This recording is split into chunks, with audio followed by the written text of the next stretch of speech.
Baik, bismillahirrahmanirrahim. Assalamualaikum warahmatullahi wabarakatuh. Waalaikumsalam warahmatullahi Waalaikumsalam warahmatullahi wabarakatuh. Warahmatullahi wabarakatuh. wabarakatuh. Alhamdulillah, wa bihi nasta'inu ala umurid dunya waddin. Wassalatu wassalamu ala asyrafil anbiya'i wal mursalin. Sayyidina Muhammadin wa ala alihi wa sahbihi ajma'in.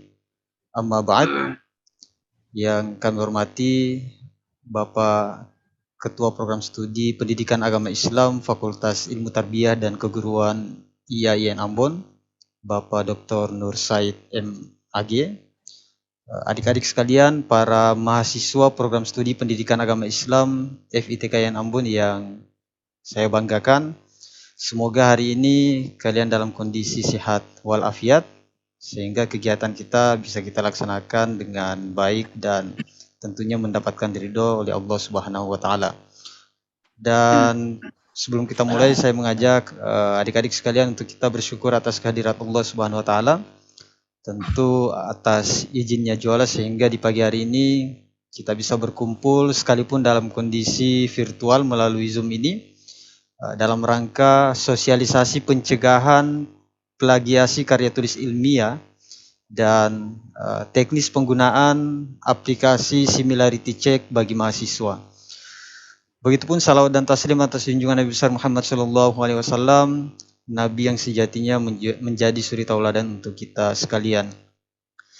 Baik, adik-adik mahasiswa sekalian, sebelum kita masuk kepada inti kegiatan kita, yakni sosialisasi terkait dengan pencegahan plagiasi KTI dan bagaimana penggunaan aplikasi similarity check bagi mahasiswa, terlebih dahulu kita mempersilahkan kepada Bapak Kaprodi, Bapak Dr. Nur Said M.Ag, untuk menyampaikan arahan-arahan sekaligus membuka kegiatan ini secara resmi. Dengan hormat kami persilahkan, Pak.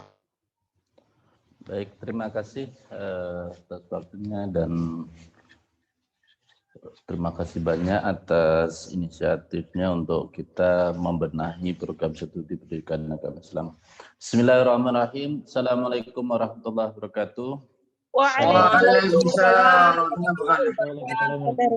Alhamdulillahirrahmanirrahim. Wassalatu wassalamu ala asyrafil anbiya'i wal mursalin Sayyidina Muhammadin wa ala alihi wa sahbihi ajma'in. Yang saya hormati Pak Sadam yang telah memprakarsai proses perbaikan program studi melalui karya ilmiah yang sebenarnya ini adalah menjadi jantung dari sebuah perguruan tinggi. Baik turunnya perguruan tinggi adalah tergantung dari karya-karya yang memang tertanggung jawab.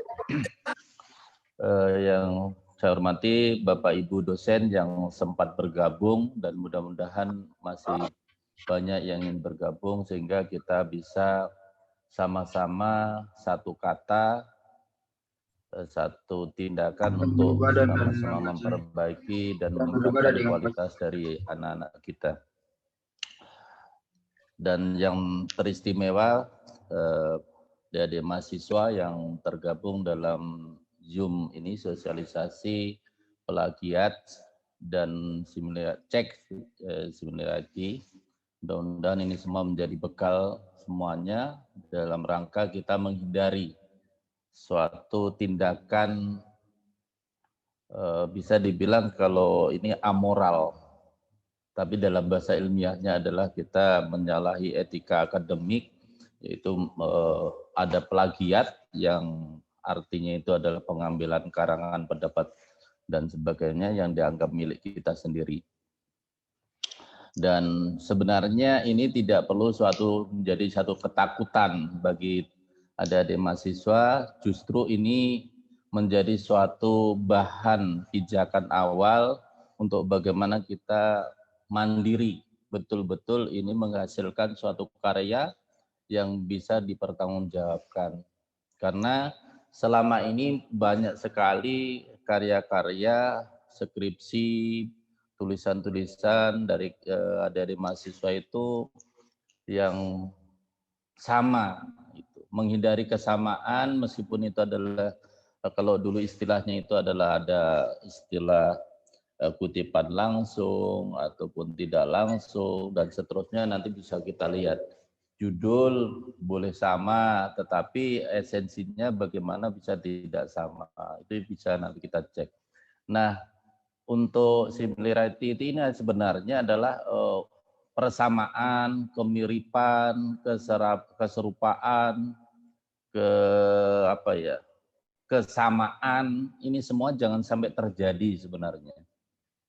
Nah, ini menjadi suatu PR besar ya, dan ini sebenarnya harus kerjasama baik dengan PA, dosen pembimbing, dan mahasiswa itu, dan prodi, sehingga terkontrol semuanya.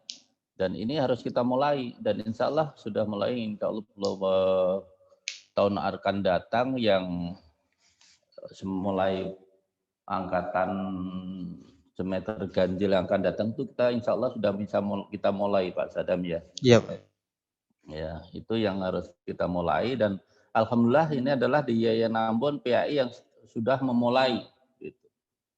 Nah, ini proses sosialisasi, maka setelah sosialisasi sudah bisa diterima, maka insya Allah kita 2021 semester ganjil ini kita sudah mulai cross check itu, sehingga PA memasukkan judul nanti sudah ada cross check itu dengan mahasiswanya, lalu juga nanti diperkuat di prodi melalui Pak Sadam ya. Jadi ini adalah awal yang baik, dan mudah-mudahan ini menjadi awal pijakan kita menuju pada bahan pertanggungjawaban pada 9 kriteria nanti, yaitu secara regional, nasional, dan internasional kita bisa jangkau, dan ini adalah langkah awal kita. Kalau di sini sudah benar, insya Allah selanjutnya tingkat nasional maupun internasional sudah tidak ada masalah, tinggal kita metodologinya nanti yang kita lebih intensifkan, dan mudah-mudahan ke depan nanti kita harapkan nanti Pak Sadam ya dibuatkan juga untuk bagaimana panduan-panduan penelitian-penelitian secara jurnal nasional dan internasional itu. Ya.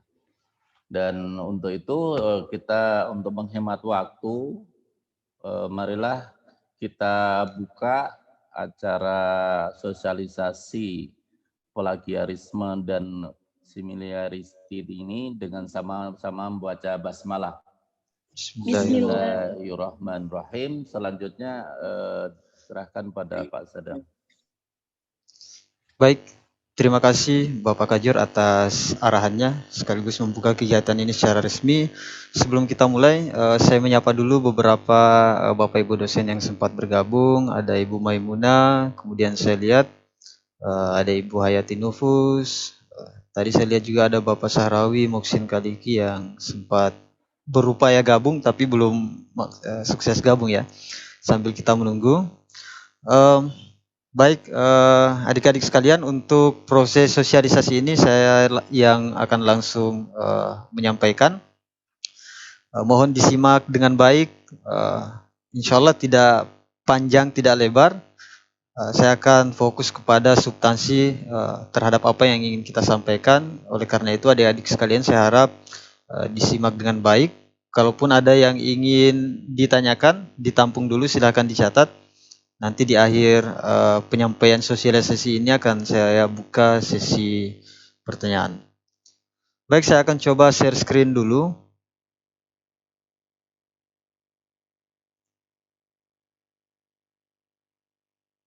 Ya, gimana? Kelihatan tidak? Kelihatan, Pak.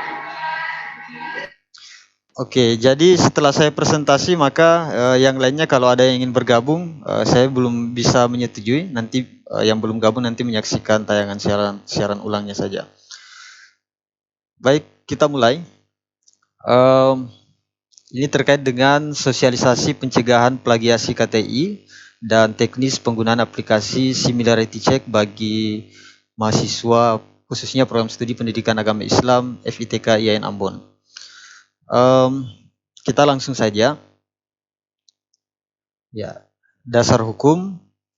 Jadi kegiatan ini sebenarnya bukan inisiatif sendiri dan memang beralasan ada dasar hukumnya. Bisa kita perhatikan Peraturan Menteri Pendidikan dan Kebudayaan, kemudian Peraturan Menteri Agama Nomor 42 tentang organisasi dan tata kelola kerja, kemudian Peraturan Menteri Pendidikan Nasional Nomor 17 tahun 2010 ini tentang pencegahan dan penanggulangan plagiat di perguruan tinggi. Ya, dasar hukum ini lebih menjurus ke persoalan plagiasi. Kita lanjut lagi di tahun 2017, ternyata ada keputusan Direktur Jenderal Pendidikan Islam nomor 7142 tahun 2017 tentang pencegahan plagiarisme di perguruan tinggi keagamaan Islam. Ya, jadi sebenarnya sudah sejak 2017 seluruh perguruan tinggi di bawah Direktur Jenderal Pendidikan Islam, khususnya di bawah PT KIN, itu sudah diinstruksikan untuk melakukan pencegahan atas plagiasi, terutama plagiasi karya tulis ilmiah mahasiswa berupa skripsi, tesis, disertasi, dan lain sebagainya. Oke, yang mikrofonnya masih aktif, tolong di mute dulu. Baik, kita lanjut. Apa itu plagiat? Ya, ini poin-poin yang perlu adik-adik catat. Ya, nomor 1, ini menurut Peraturan Menteri Pendidikan RI nomor 17 tahun 2010, plagiat adalah perbuatan sengaja atau tidak sengaja dalam memperoleh atau mencoba memperoleh kredit atau nilai untuk suatu karya ilmiah dengan mengutip yang dikutip sebagian maupun keseluruhan karya orang lain tanpa menyatakan sumber secara tepat dan memadai. Ya, seperti apa yang disampaikan oleh Bapak Kajur tadi, tindakan plagiat itu, ya misalnya adik-adik sekalian dalam membuat proposal, biasanya kan itu ada sumber kutipan. Biasa sumber kutipannya dari buku, dari jurnal, bahkan ada dari internet. Yang saya temukan itu kadang kutipan satu paragraf itu tidak disertakan dengan sumber yang memadai. Kalau kita di PI ini kan menggunakan catatan kaki, kadang ada kutipan, sebenarnya itu kutipan tetapi tidak ada catatan kakinya, maka sebenarnya itu masuk dalam kategori perilaku plagiarisme. Jadi yang seperti itu yang perlu kita hindari, sebagaimana pengertian plagiat ini menurut Peraturan Menteri Pendidikan Republik Indonesia nomor 17 tahun 2010. Kemudian selanjutnya, yang dimaksud dengan karya ilmiah pada poin 1, ya terdiri dari skripsi, tesis, disertasi, buku, artikel, jurnal, dan lain sebagainya. Ya, ini tidak kalah pentingnya juga ruang lingkup plagiat. Kita bisa perhatikan beberapa bentuk-bentuk plagiat dan kita bisa sama-sama mengkoreksi kira-kira kita pernah melakukan beberapa poin ini tidak. Yang pertama, mengutip kata-kata atau kalimat orang lain tanpa menggunakan tanda kutip, ya, dan tanpa menyebutkan identitas sumbernya. Jadi besok-besok kalau teman-teman sekalian atau adik-adik mahasiswa ingin mengutip, perhatikan teknik pengutipan. Nanti ini saya akan sampaikan di slide berikutnya. Sebenarnya dalam plagiarisme itu menurut saya ada yang betul-betul disengaja dan ada yang tidak disengaja. Ya, yang tidak disengaja ini kadang didasari atas cara kutipan yang tidak benar. Dan ini akan saya perlihatkan sebentar. Kemudian yang kedua, menggunakan gagasan, pandangan atau teori orang lain tanpa menyebutkan identitas sumbernya. Ya, jadi ketika teman-teman menggunakan gagasan dari buku manapun atau menggunakan teori dari para ahli, silakan cantumkan sumbernya. Jangan sekedar dimuat di dalam proposal kita, di dalam kajian pustaka, tetapi tidak menyebutkan sumbernya. Paling tidak ada catatan kakinya. Nanti di akhir ada daftar pustaka dimasukkan lagi. Selanjutnya, menggunakan fakta, data informasi milik orang lain tanpa menyebutkan identitas sumbernya. Ya, Ini paling banyak dilakukan bagi yang memperoleh data dari internet. Ya, sekalipun data tersebut diperoleh dari internet, teman-teman tetap harus menyebutkan sumbernya. Ya, biasanya tentang ya, tapi saran saya ketika teman-teman menggunakan data internet, jangan menggunakan dari Wikipedia, atau teman-teman harus menggunakan data-data yang betul-betul valid. Kalaupun butuh referensi internet banyak, seperti Google Scholar, kemudian Disinta, Shimago, dan lain sebagainya. Tetapi data yang dikutip di internet tersebut pun harus tetap menyebutkan sumbernya atau memuat kutipan. Selanjutnya, mengakui tulisan orang lain sebagai tulisan sendiri. Nah, sebenarnya ini yang paling parah. Jadi teman-teman misalnya mendownload sebuah proposal, kemudian yang diubah misalnya cuma nama penulisnya saja dan lokasi penelitiannya. Nah, ini yang parah, dan suatu saat ketika ditemukan, ini konsekuensinya lumayan berat. Oke, yang kelima adalah melakukan parafrase. Ya, parafrase itu mengubah kalimat orang lain ke dalam susunan kalimat sendiri tanpa mengubah idenya dan tanpa menyebutkan identitas sumbernya. Sebentar, ini ada yang mikrofonnya aktif ya. Ini yang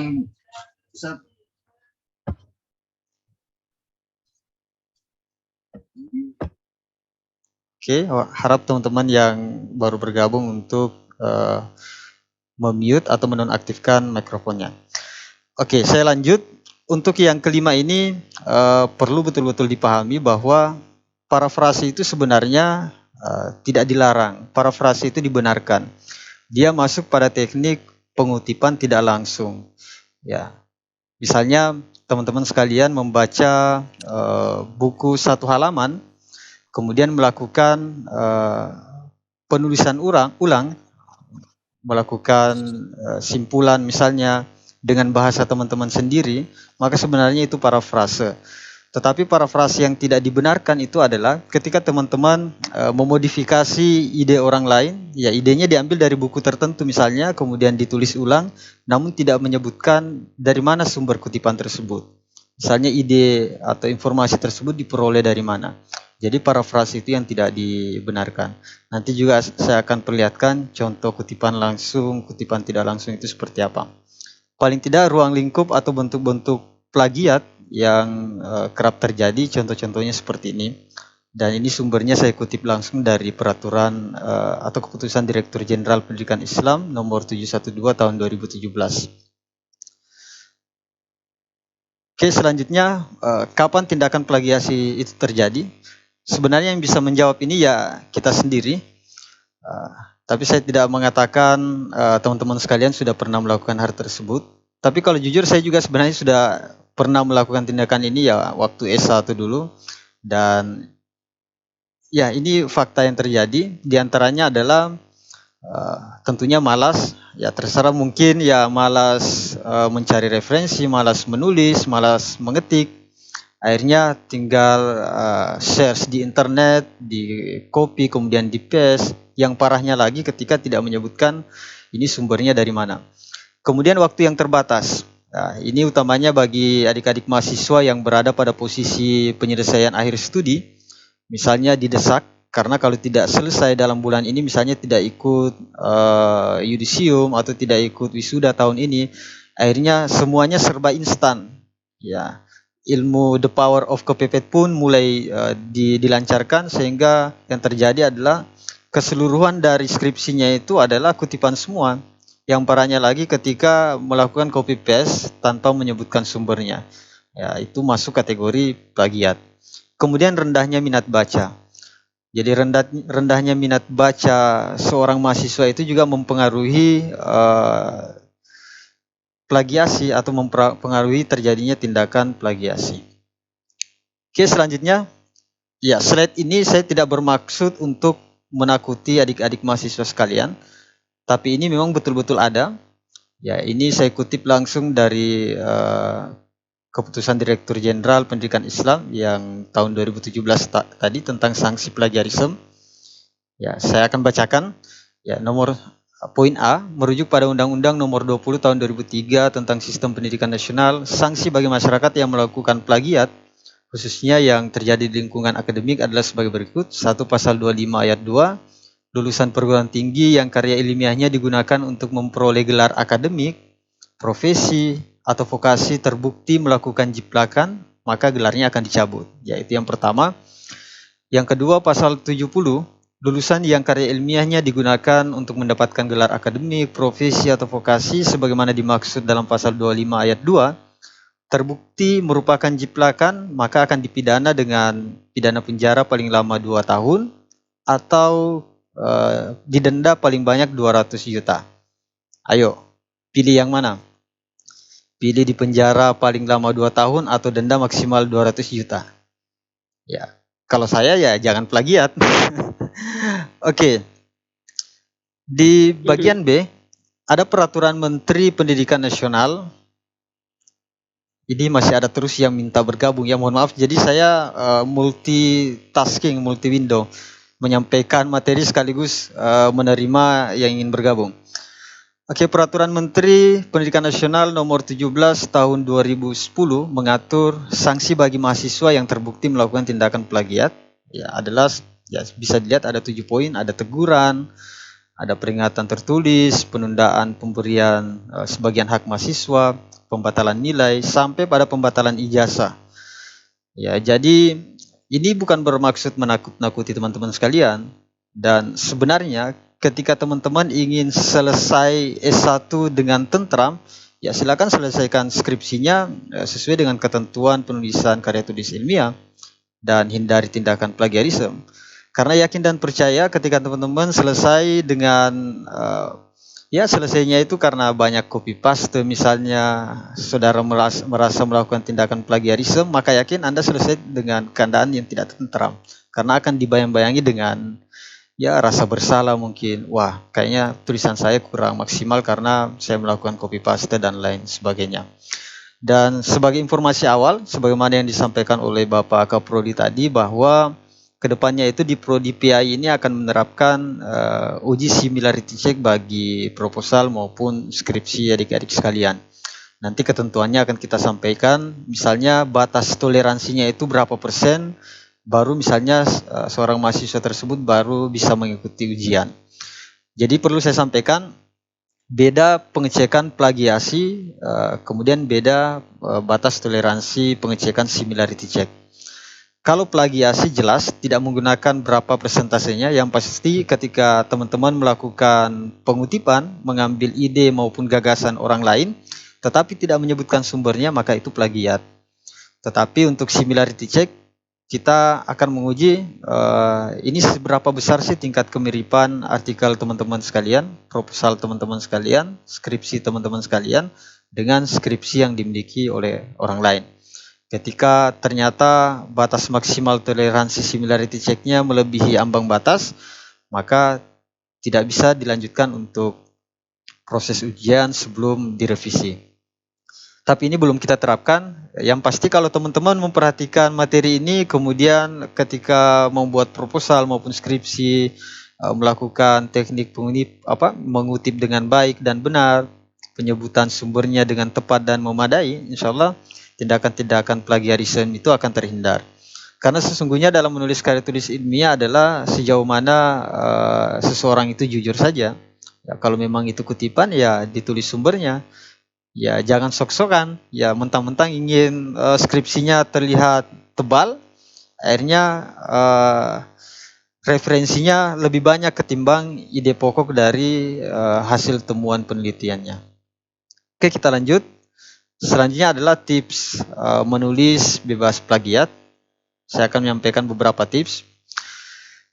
Ya, bisa dilihat poster ini teman-teman akan jumpai ketika masuk di ruang staf program studi PI. Itu sudah kita pampang sejak tahun lalu. Jadi ini poster, pesan yang ingin disampaikan adalah ini loh tips atau kiat-kiat dalam menghindari plagiasi.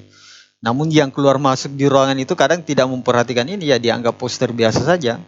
Padahal ini sangat penting, bisa menjadi petunjuk bagi teman-teman dalam menulis karya tulis ilmiah. Ya, bisa dilihat yang pertama menyebutkan sumber ketika mengutip ide, gagasan atau istilah oleh orang lain, kemudian hasil bacaan satu buku, satu halaman, satu paragraf atau lebih ditulis menjadi satu kalimat dengan menyebutkan sumbernya. Kemudian hasil bacaan satu kalimat atau lebih ditulis menjadi satu kata atau istilah dengan menyebutkan sumbernya dan lain sebagainya. Kemudian penulisan karya ilmiah ada beberapa poin penting harus diperhatikan. Ya, tentunya harus karya sendiri, bukan jiplakan atau bukan plagiat. Kemudian yang kedua, materi utamanya itu minimal 70%. Kalau ini sudah terpenuhi, ya saya yakin tulisan teman-teman sekalian itu akan terhindar dari perilaku plagiat. Dan ini jangan dibalik. Nah, ternyata banyak ditemukan, misalnya dalam membuat proposal, di konteks penelitiannya itu, saya temukan mulai dari paragraf pertama sampai dengan satu paragraf sebelum paragraf terakhir semua itu kutipan. Wah, ini malah terbalik. Malah referensinya 70%, bahkan di atas 70%, dan ide pokok dari apa yang ingin diteliti itu hanya sedikit saja. Dan ketika dicek sudah pasti di hasilnya akan melebihi ambang batas similarity check. Jadi perlu diperhatikan, misalnya dalam membuat konteks penelitian, ya tentunya ide pokoknya yang harus dimaksimalkan. Karena referensi itu bukannya referensi tidak penting, referensi itu penting, pengutipan itu penting karena dia akan menguatkan argumentasi dari apa yang ditulis oleh saudara-saudari mahasiswa sekalian dalam proposal penelitian tersebut. Tapi karena ini proposal, maka ide pokok dari apa yang ingin diteliti harus lebih maksimal. Maka saran kami ya 70% materi utamanya, nanti referensinya 30%. Ya, kemudian beberapa poin ini bisa dibaca, ada referensinya harus otoritatif, minimal bahasa Indonesia, Arab, Inggris, dan bahasa asing lainnya, minimal 70%. Ya, ini sifatnya rekomendasi. Ya, kalau mau artikelnya, proposalnya maupun skripsinya jauh lebih berkualitas, ya silahkan diikuti ini. Kemudian referensi bukan dari karya terjemahan, itu harus diupayakan. Menggunakan data yang valid, misalnya seperti penggunaan nama toko, nama tempat, istilah, dan angka-angka. Kemudian ya untuk body note ini khusus untuk artikel ya. Kalau untuk skripsi kita masih menggunakan catatan kaki. Kemudian yang ketujuh, hindari kesalahan sepele, misalnya stupid mistake, kesalahan penulisan kata, kalimat, dan lain sebagainya. Karena ketika ada skripsi yang terlalu banyak kesalahan penulisan kata, kalimat, dan lain sebagainya, itu menunjukkan tingkat ketelitian dari seorang penulis maupun seorang mahasiswa. Dan yang terakhir di sini kami tulis sesuai dengan pedoman yang berlaku. Makanya sebelum menulis proposal maupun hasil penelitiannya itu selalu didampingi dengan pedoman penulisan karya tulis ilmiah yang sudah tersedia. Kalau di prodi kita sudah ada, bisa dicek di website. Nanti kita cek lagi apa sudah diperbaharui atau belum. Kemudian selanjutnya, ya ini yang saya sampaikan tadi. Saya akan menayangkan beberapa hal terkait dengan teknik pengutipan. Karena ternyata pengutipan ini salah satu yang paling memberikan sumbangsi besar terjadinya plagiarisme. Ya, kadang kita tidak berniat untuk melakukan tindakan plagiat, tetapi karena cara mengutip kita yang kurang tepat, bahkan tidak benar, maka tulisan kita masuk pada kategori tindakan plagiarisme. Ya, pada dasarnya pengutipan itu begini, kutipan itu adalah kita meminjam ide, gagasan, teori orang lain. Ya, di sini saya menggunakan kata pinjam ya, jangan mengambil karena itu milik orang lain. Kita meminjam atau menggunakan ide tersebut untuk menguatkan argumentasi pada penulisan proposal kita. Kita meminjam teori pada buku tertentu untuk menguatkan proposal kita, untuk menguatkan hasil penelitian kita, pembahasan penelitian kita.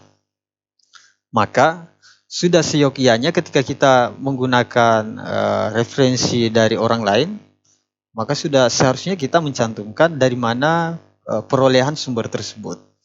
Karena kalau tidak, maka kita akan masuk pada kategori perilaku plagiarisme. Dan teknik pengutipan itu ada dua, sejauh yang kita pahami ada dua, kutipan langsung dan kutipan tidak langsung. Kutipan langsung itu pun ada dua, ya. Kutipan langsung pun ada dua. Yang pertama, kutipan langsung, misalnya kita mengutip lebih dari 4 baris. Dan yang kedua, kita mengutip tidak sampai 4 baris. Contohnya seperti ini, saya akan tampilkan. Ya. Ini contoh yang di sebelah kiri, contoh kutipan langsung yang kurang dari 4 baris. Maka cara penulisannya adalah kutipan tersebut terintegrasi di dalam teks. Jadi dia berbaur di dalam, misalnya kita menulis konteks penelitian, ketika kita mengutip dia tidak lebih dari 4 baris, maka dia masih terintegrasi dalam paragraf yang sementara kita tulis. Misalnya ada gagasan dari teman-teman sekalian, ada ide, itu gabung di situ, tidak terpisah. Kemudian diawali dengan tanda petik. Bisa diperhatikan ada tanda petik sebelum dan diakhiri dengan tanda petik. Dan jangan lupa diakhiri dengan penyebutan sumber. Kalau kita masih menggunakan catatan kaki. Jadi ada sumbernya jelas dan ini terintegrasi dengan teks. Ini contoh kutipan langsung yang kutipannya itu tidak lebih dari 4 baris. Cara penulisannya seperti ini.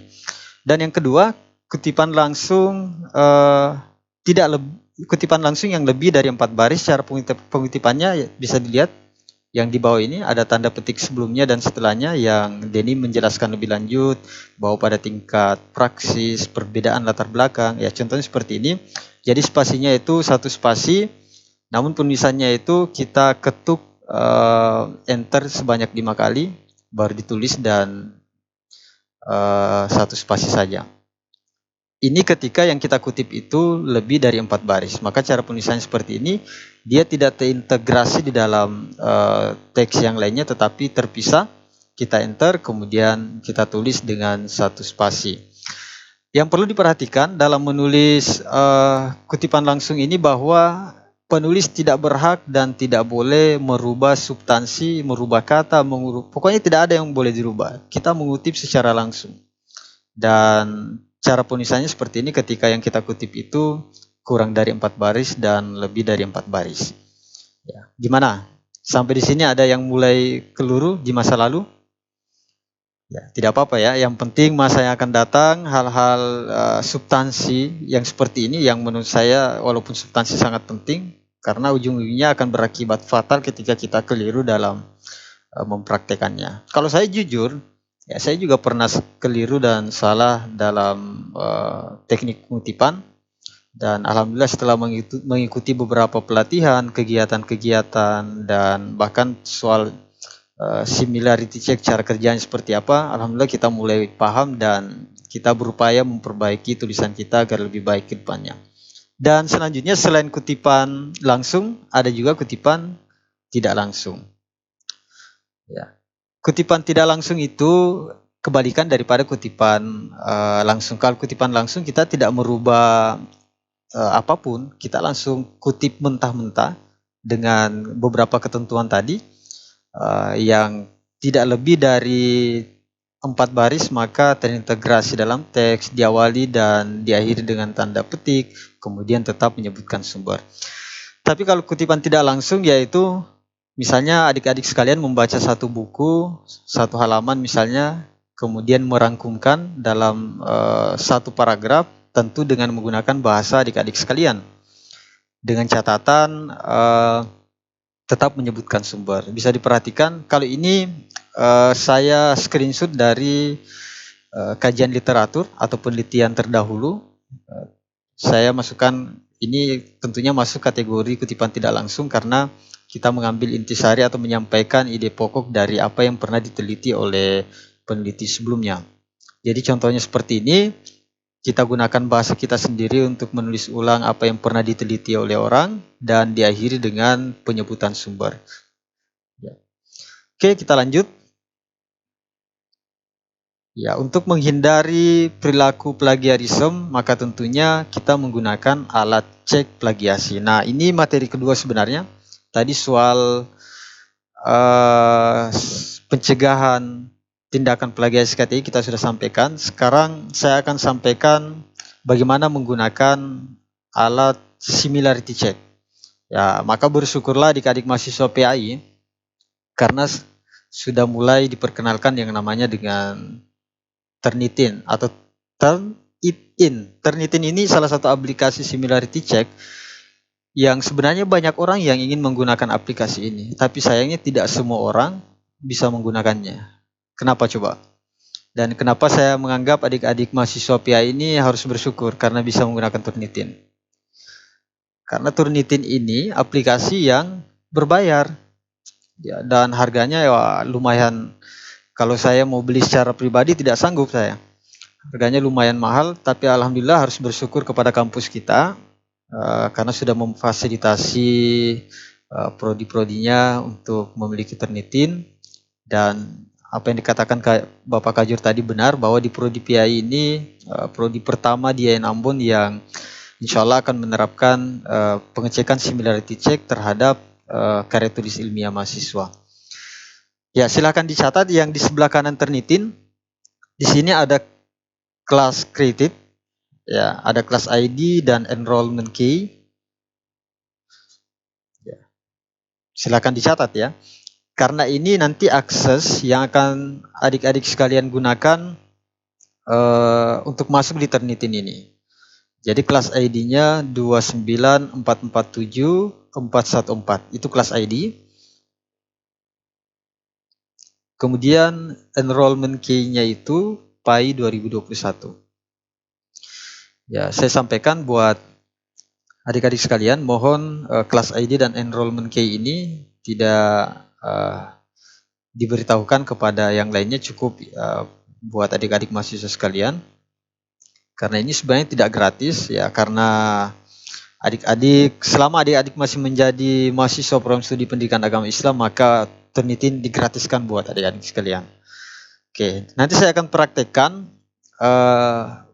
bagaimana cara menggunakan Turnitin khusus mahasiswa dengan menggunakan kelas ID ini. Silakan dicatat dulu. Kalau sudah, ya saya coba share lagi. Sebentar.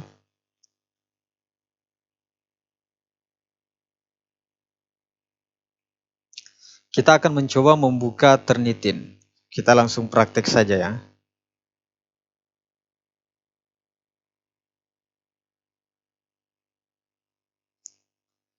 Ya, browser Google terlihat tidak di layar teman-teman sekalian?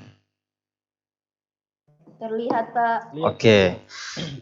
Jadi alamat Turnitin itu silakan ditulis turnitin.com. Coba saya buka Notepad.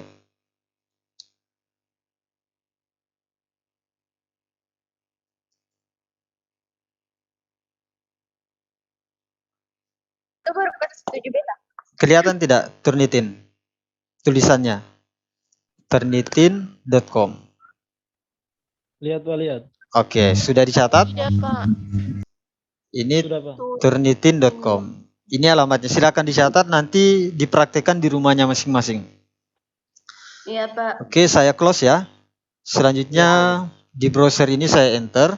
Kita akan menuju ke website Turnitinnya. Ya, kita sudah masuk di website Turnitin. Kemudian di sebelah kanan atas, ini kita buat akun Turnitinnya. Nanti adik-adik mahasiswa setelah ini silakan dipraktekkan masing-masing di rumahnya cara membuat akunnya. Saya praktekkan satu kali ini saja. Ya, di sini ada create account. Create account, silakan diklik. Ya, maka kita akan diarahkan ke sini. Create a user profile. Ya, kemudian ada 3 pilihan. Ada student, ada teaching assistant, kemudian instructor. Ya, khusus mahasiswa ya silakan diklik yang student. Nah, maka tadi yang saya katakan yang perlu dicatat adik-adik sekalian, yang kelas ID diisi, kelas ID-nya diisi, kemudian kelas enrollment key-nya diisi, ya nanti diisi saja. Saya hanya menampilkan saja. Kemudian user information ada your first name, nama awalan. Contoh saja misalnya Saddam. Kemudian your last name, Hussein. Ya. Kemudian untuk display name asnya silakan pilih yang pertama saja. First name, kemudian ada spasinya, last name, example, misalnya kalau Saddam Hussein ya nantinya Saddam Hussein. Kemudian mengisi email. Ya, email yang diisi di sini adalah email yang aktif tentunya, karena setelah ini ada aktivasi. Nanti akan ada aktivasi dan teman-teman harus melakukan aktivasi di email tersebut. Kemudian konfirmasi email boleh menggunakan email yang digunakan di awal tadi. Ya, misalnya emailnya saya tulis saja.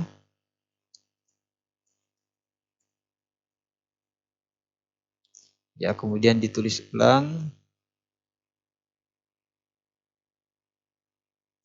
Ya, kemudian password and security. Ya, kita harus membuat passwordnya. Password yang dibuat itu jangan password emailnya, ya, dibuatkan password khusus untuk Turnitin ini.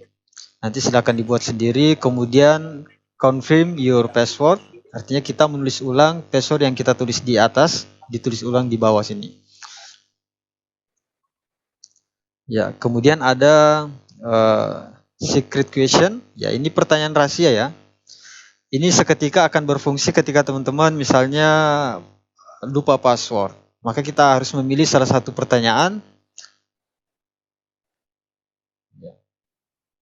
Ya, di secret question ini ada beberapa pertanyaan. Silakan dipilih salah satunya saja. Ya. Misalnya ini. Misalnya pertama kali menggunakan mobil kayak gimana misalnya. Saya kan ditulis saja misalnya PT. Ya, ini contoh saja. Ada beberapa pertanyaan di sini, silakan dipilih. Misalnya, kemudian selanjutnya ada user agreement. User agreement ini silakan dibaca ya. Idealnya ini semua dibaca berbahasa Inggris. Ya, saya yakin anak-anak PAI jago bahasa Inggris semua lah. Oke, ini silakan dibaca. Setelah dibaca selesai sampai di bawah, ya kalau yang malas ya tentu tinggal tarik selesai. Kemudian jangan lupa untuk mencentang yang kotak ini.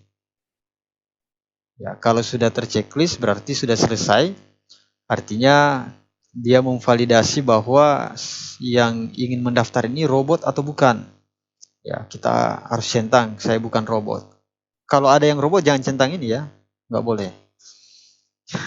Kemudian setelah semuanya selesai diisi, ya kalau misalnya semuanya sudah selesai diisi, maka kita mengklik I agree, create profile. Artinya teman-teman sekalian atau adik-adik mahasiswa sekalian sudah setuju dengan semua yang tertera di atas ini dan siap untuk mendaftar dan membuat profilnya.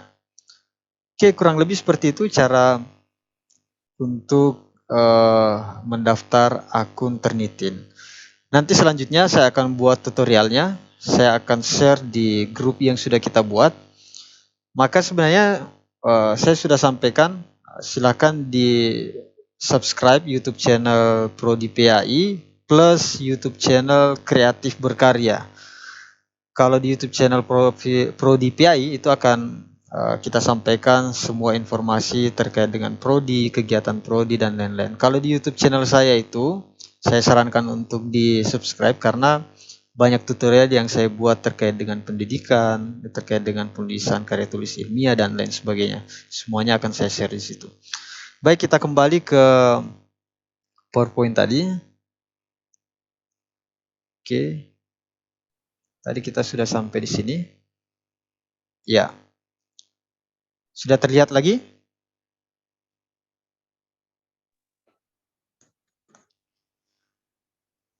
Halo, apa masih mendengar suara saya?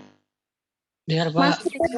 Oke, tadi kita sudah sampai pada kutipan langsung, kutipan tidak langsung, dan sampai pada kelas ID dan enrollment key.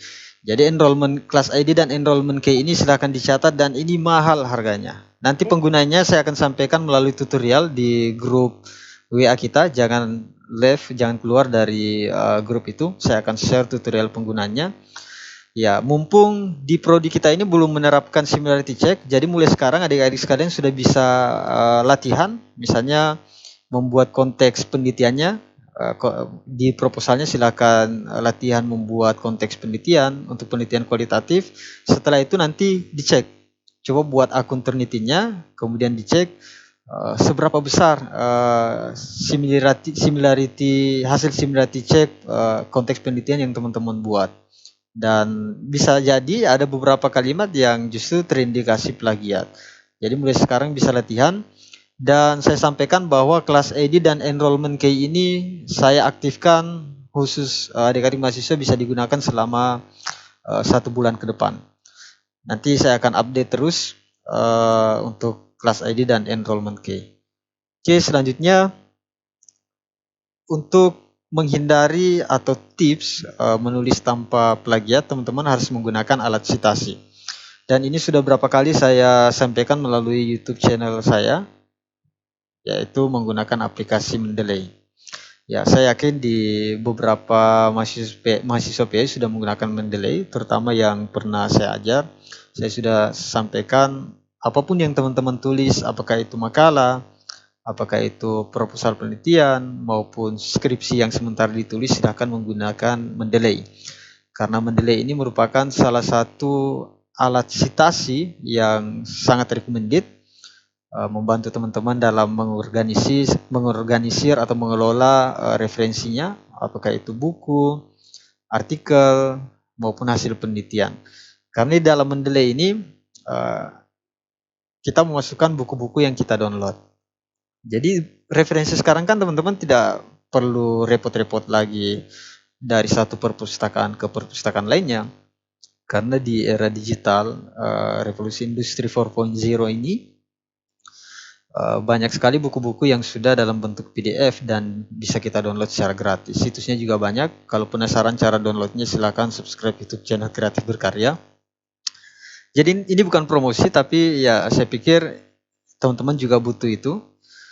Baik, untuk sekedar perkenalan saya saja, saya akan perlihatkan model Mendeley itu seperti apa. Oke, ini dia. Nah, ini dia Mendeley yang saya maksud. Kelihatan tidak Mendeley-nya? Tidak, Pak. Ada yang sudah kelihatan Mendeley-nya? Sudah, Pak.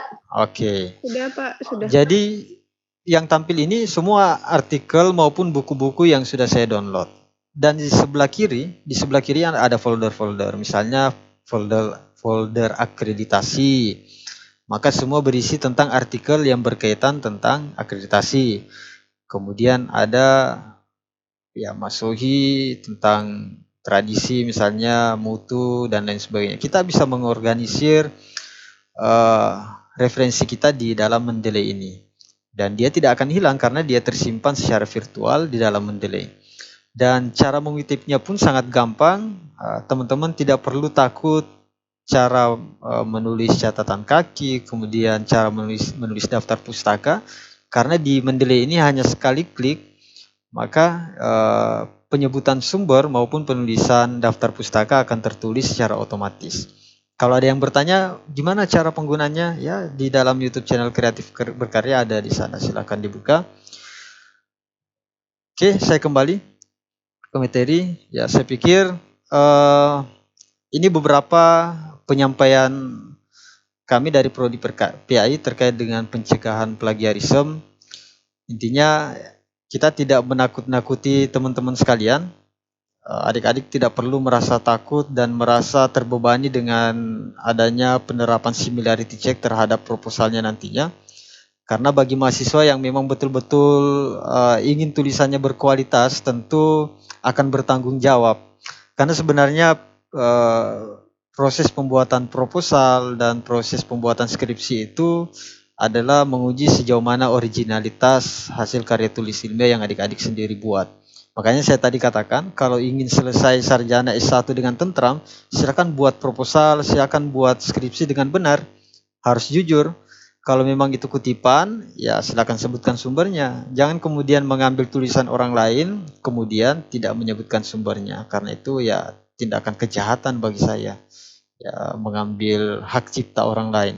Yang lebih parahnya lagi, kalau hanya sekedar merubah di judul saja ya, rubah lokasinya, kemudian rubah nama penulisnya, ya masukkan di prodi.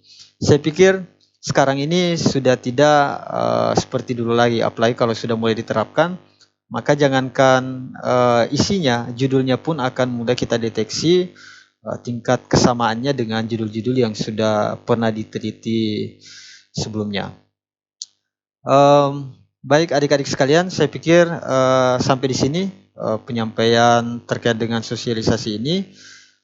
Oh ya, maaf, ada satu lagi yang ingin saya tampilkan. Ini menyambut aturan similarity check. Memang betul di kampus kita belum diterapkan, tapi apa yang disampaikan Bapak Kajur tadi, demi terus menjaga kualitas prodi ini, maka mau tidak mau pengecekan similarity check atas karya tulis ilmiah adik-adik sekalian akan kita terapkan. Nah, ini draft yang sudah kita buat. Ya.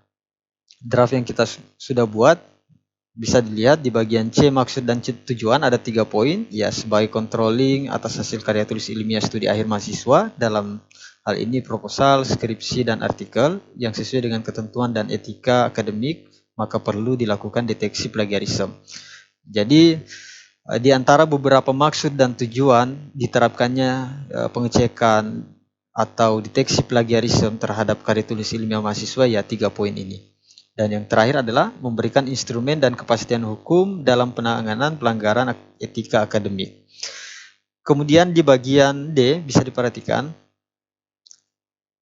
nanti supaya tidak ada bertanya-tanya, misalnya kita buat proposal, apanya saja yang dicek. Ya, kita sudah membuat klasifikasinya.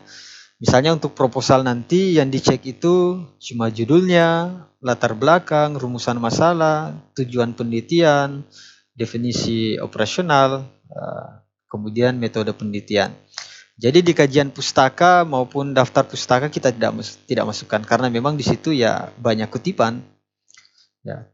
Tapi saya sarankan dalam membuat proposal maupun membuat skripsi dikurangi kutipan langsungnya. Ya, dikurangi kutipan langsungnya karena ini eranya sudah berubah. Dulu sebelum adanya Turnitin, ya cara mengecek plagiarisme atau tingkat kesamaannya itu ya mengandalkan kemampuan ingatan para dosen, mengandalkan ingatan dan kemampuan orang-orang yang mengecek plagiasi itu. Tapi sekarang kan sudah menggunakan aplikasi. Maka teknik kita yang harus dirubah. Ya, kutipan langsung itu harus dikurangi, bukan tidak boleh, dikurangi. Berlatihlah untuk menggunakan teknik pengutipan tidak langsung atau menggunakan parafrase. Ya, membaca satu buku kemudian menyimpulkan, dibuatkan simpulannya dan lain sebagainya, tapi tetap menyebutkan sumbernya. Ya, kemudian skripsi yang dicek ini dan artikel seperti ini. Jadi ini konsep saja, jangan khawatir. Mulai sekarang silakan berlatih.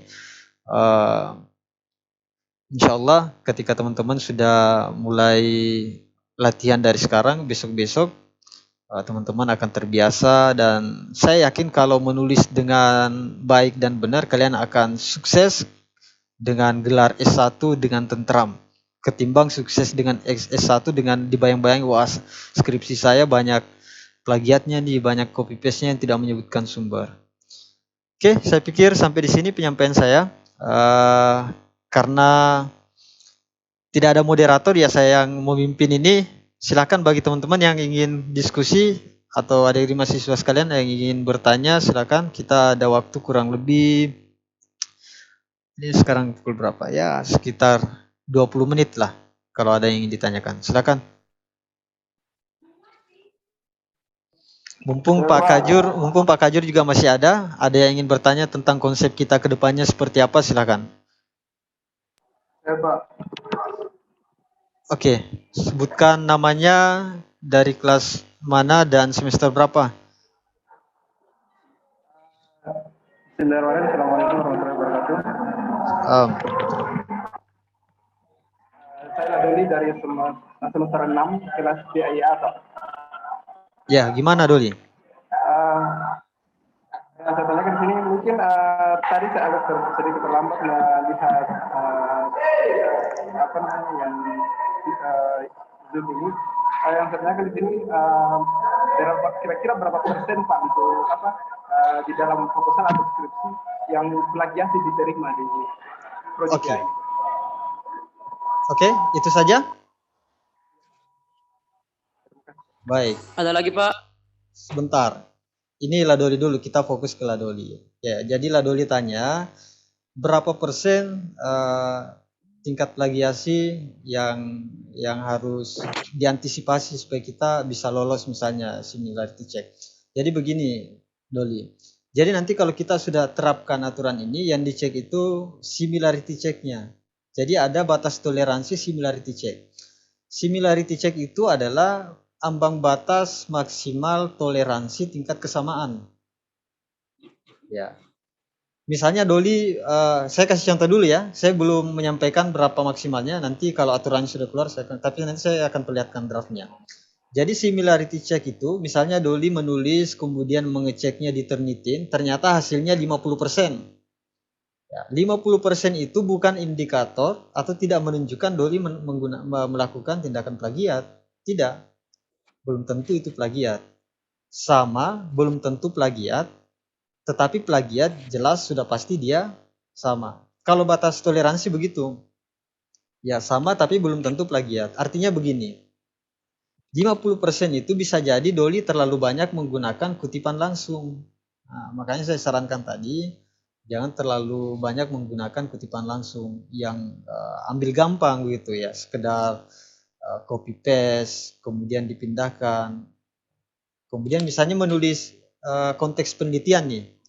Kebanyakan mahasiswa kan seperti itu, dari paragraf pertama sampai dengan satu paragraf sebelum paragraf terakhir semua kutipan.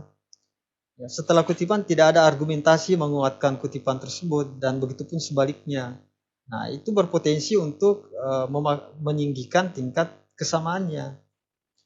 Saya akan jawab saja pertanyaan Doli, saya perlihatkan draftnya. Tapi jawaban saya ini sesuai dengan keputusan Direktur Jenderal Pendidikan Islam yang tahun 2017 itu terkait dengan batas toleransinya. Sudah kelihatan tidak? Ya, Pak.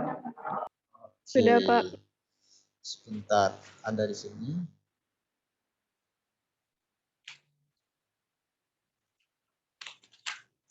Nah, nomor 3 sudah kelihatan? Untuk mendeteksi Sudah, dan Pak. mencegah plagiarisme dalam karya ilmiah mahasiswa, utamanya pada proposal, skripsi, dan artikel, maka mahasiswa harus menempuh langkah-langkah sebagai berikut. Ya, poin A, proposal, skripsi, dan artikel harus lolos deteksi plagiarisme menggunakan deteksi plagiasi seperti Turnitin, iTunticket, serta aplikasi serupa yang versi premium.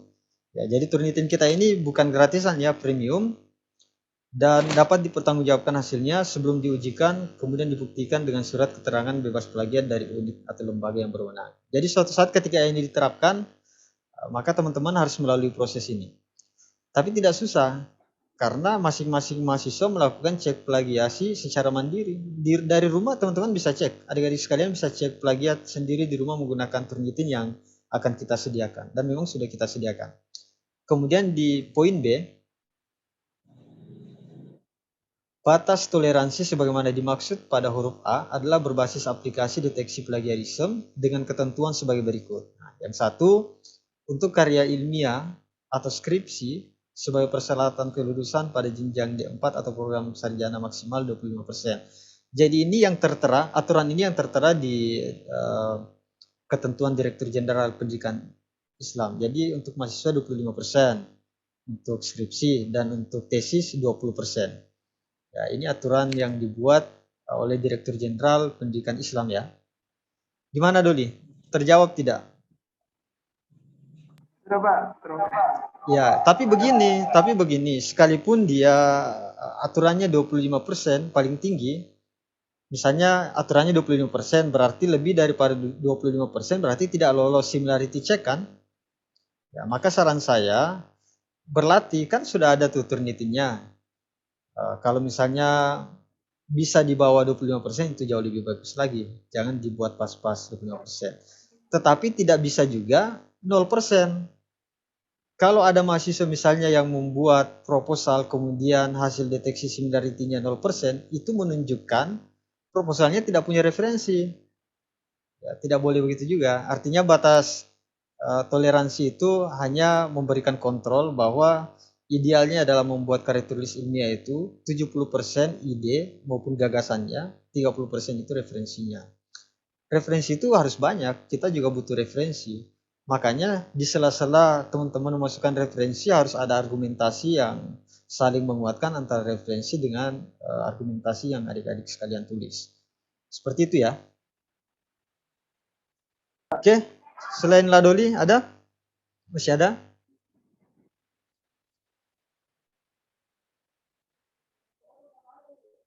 Silakan.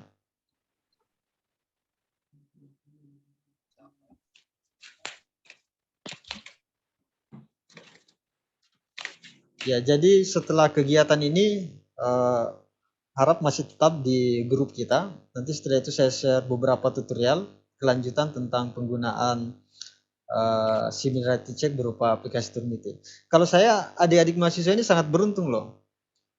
Karena di dosen-dosen kita sebenarnya banyak yang ingin menggunakan Turnitin tapi belum disediakan. Tapi ya di Prodi PI ini ya mungkin pengaruh akreditasi A ya. Jadi kualitas kita harus terus ditingkatkan. Kita sediakan Turnitin buat adik-adik mahasiswa. Kurang apa coba Prodi PI ini? Nah, makanya harus giat sosialisasikan prodi kita ini supaya insya Allah tahun ini mahasiswa kita lebih banyak lagi.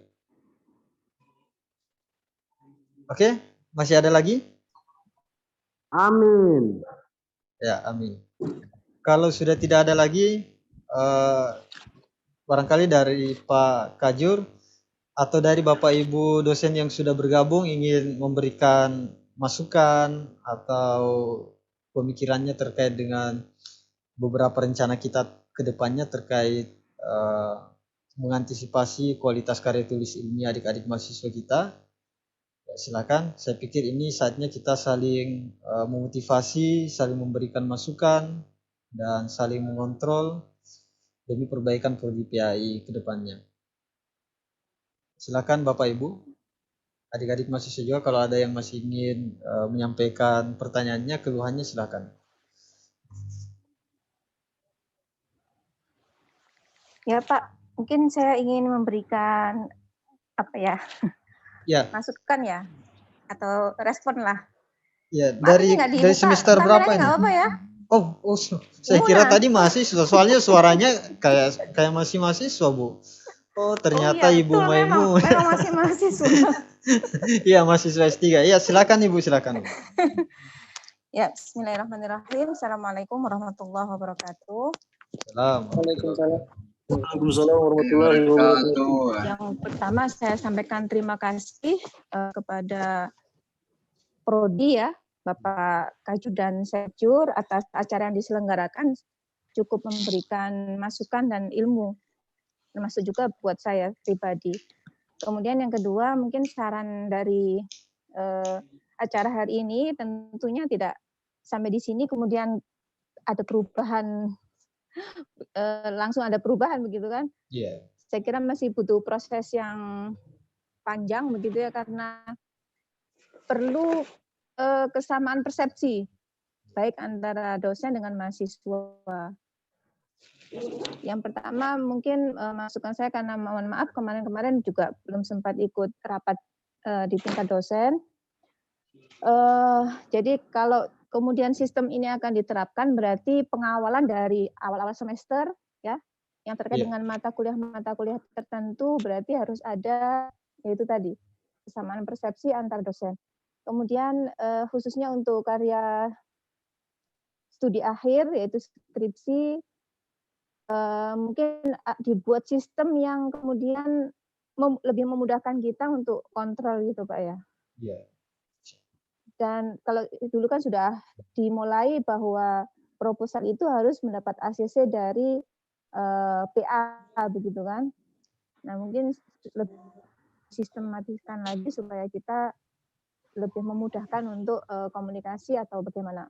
Kemudian perlu sampai saat ini memakai 2 pembimbing untuk skripsi.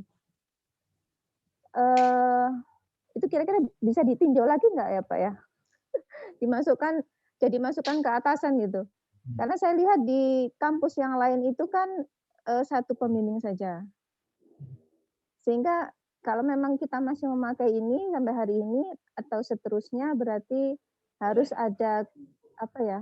Ya kita kesepakatan atau bagaimana? Atau mungkin lebih mudahnya standarisasi dari prodi sehingga tidak ada mungkin ada perselisihan antara pembimbing 1 dengan pembimbing 2 seperti itu. Mungkin itu saja Pak yang bisa saya sampaikan. Sekali lagi terima kasih. Mudah-mudahan ini menjadi penyemangat ya. Amin. Untuk para mahasiswa. Jadi seperti yang disampaikan Pak Sekjur tadi, bukan untuk menakut-nakuti, tetapi kita ingin memantaskan diri yang memperoleh akreditasi A, tentu kualitasnya diharapkan juga sesuai begitu. Terima kasih. Assalamualaikum warahmatullahi wabarakatuh. Terima kasih Ibu Maimunah. Waalaikumsalam warahmatullahi wabarakatuh. Ya, kita persilakan Pak Kajur. Ini lebih banyak ke soal kebijakan. Silakan Pak. Ya, baik, terima kasih Bu Munah atas masukannya, sangat luar biasa untuk perbaikan prodi kita.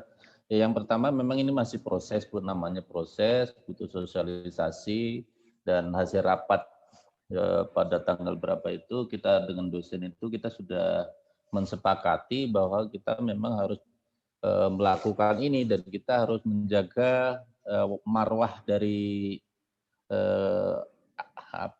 dampak sertifikasi dapat A itu harus tertanggung jawab betul, diantaranya adalah karya ilmiah kita itu harus terjaga. Ini proses mudah-mudahan sudah harus kita terapkan mulai sebenarnya mulai masuknya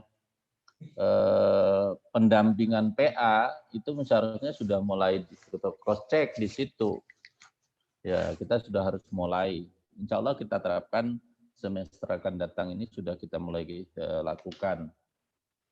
Terus yang selanjutnya adalah kalau jika yang sudah berjalan, bagaimana yang sudah jalan itu adalah menyesuaikan saja sehingga tidak terganggu gitu. Terus yang selanjutnya adalah nanti juga hasil ceknya nanti kita dari prodi akan buatkan sebuah administrasi hasil ceknya kita sampaikan pada pembimbingnya. Nah, ini kan mahasiswa pembimbingnya atau nanti teknisnya nanti Pak Sajam yang lebih tahu bagaimana nanti. Tapi yang jelas ada administrasi sebagai bukti bahwa pelaksanaan ini terkontrol. Ya.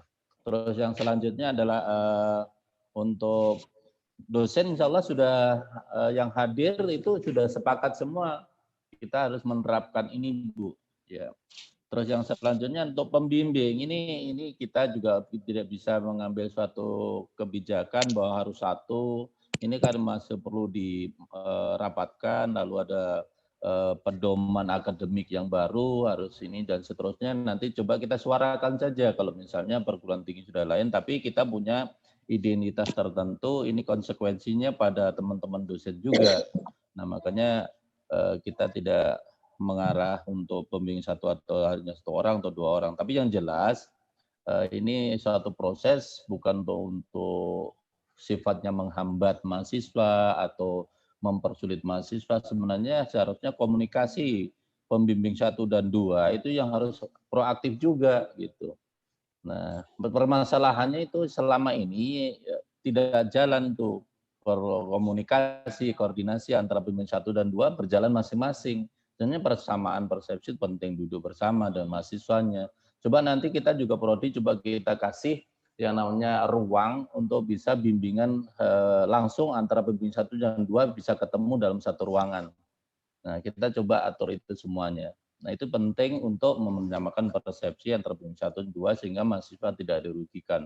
Memang banyak pertanyaan-pertanyaan atau keluhan-keluhan dari teman-teman mahasiswa itu yang seperti itu gitu.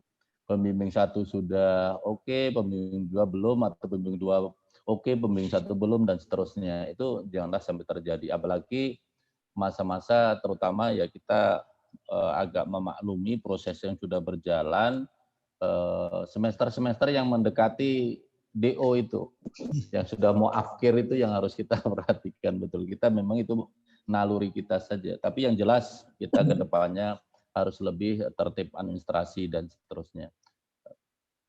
Nah, itulah yang perlu saya sampaikan dan mudah-mudahan ini menjadi jawaban bahwa kita memang layak untuk mendapatkan akreditasi A.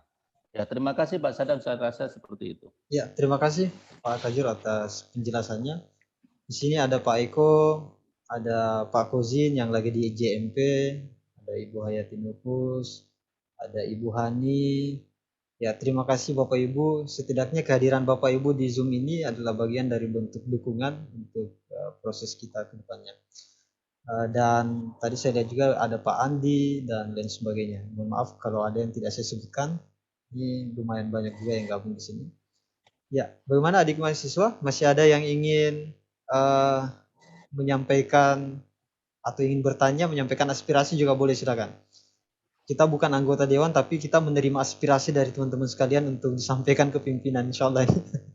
Oke, silakan. Ya, alhamdulillah sekarang kita sudah berjalan kurang lebih 1 jam dan 26 menit dan Zoom-nya gratis kok dan tidak mati-mati kan. Oke. Maaf Pak, nanya saja. Oh iya, iya. Itu bisa diakses dosen juga itu, yang tadi itu? Oh, mahasiswa bisa, dosen juga bisa. Oh ya. Iya. Menulis yang link di bawahnya ya? Apa itu? Iya. Di instruktur atau apa itu? Jadi kodenya itu yang class ID dan enrollment key-nya itu yang menjadi kunci untuk masuk ke aplikasinya. Ya. Oke, ada yang ingin bertanya, silakan.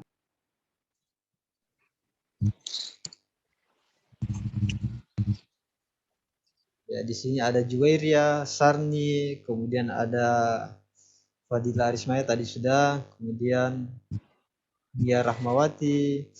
Kalau saya lihat yang daftar di Google Form tadi malam itu yang dari semester 6 lumayan banyak juga.